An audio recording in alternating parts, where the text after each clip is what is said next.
Hi అండి, అందరూ ఎలా ఉన్నారు? బాగున్నారా? నేనైతే ఈరోజు కోడిగుడ్డు పులుసు అయితే చేస్తున్నానండి. ఎప్పుడు ఒకేలాగా చేసుకుంటే ఏం బాగుంటుందని ఈరోజు కొత్తగా నా స్టైల్లో చేశాను. ఇది బాగుంటుంది. ఈ రెసిపీ అయితే చూసి ట్రై చేయండి. నేనైతే స్టవ్ ఆన్ చేసి కడాయి పెట్టి అందులో కొంచెం ఒక తరిగిన ఉల్లిపాయ అయితే వేసుకున్నాను. 3 పచ్చిమిర్చిలు అయితే అడ్డంగా కట్ చేసి మరీ వేసుకున్నాను, చీల్చలేదు. వీటిని వేసుకున్న తర్వాత కొంచెం అల్లం వెల్లుల్లి పేస్ట్ అయితే వేసుకున్నాను. ఇదైతే అప్పుడే ప్రిపేర్ అయితే చేసుకొని వేసుకోవాలి, చాలా బాగుంటుంది. ఇవి మగ్గుతూ ఉండగా కొంచెం పసుపు అయితే వేసుకోవాలి. పసుపు వేసుకున్న తర్వాత నేనైతే 2 టమాటాలను సన్నగా కట్ చేసుకొని మరీ వేసుకుంటున్నాను.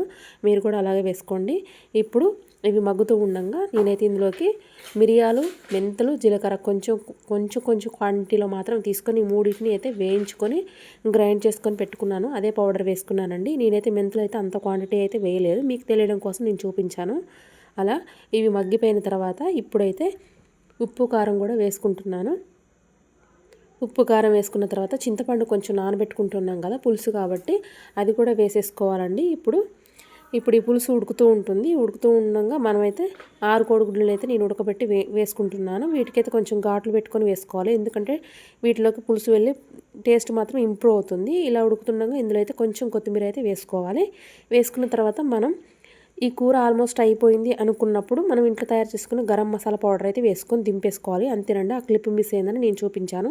ఇంతేనండి, కోడిగుడ్డు పులుసు ఎంతో టేస్టీగా ఉండే కోడిగుడ్డు పులుసు చూశారు కదా. నా వీడియో మీకు నచ్చినట్లయితే ప్లీజ్ లైక్ చేయండి, షేర్ చేయండి, కామెంట్ చేయండి, సబ్స్క్రైబ్ మాత్రం తప్పకుండా చేయండి ఫ్రెండ్స్. ప్లీజ్ సపోర్ట్ చేయండి, మీరు సపోర్ట్ చేయాలని కోరుకుంటూ ఉన్నాను.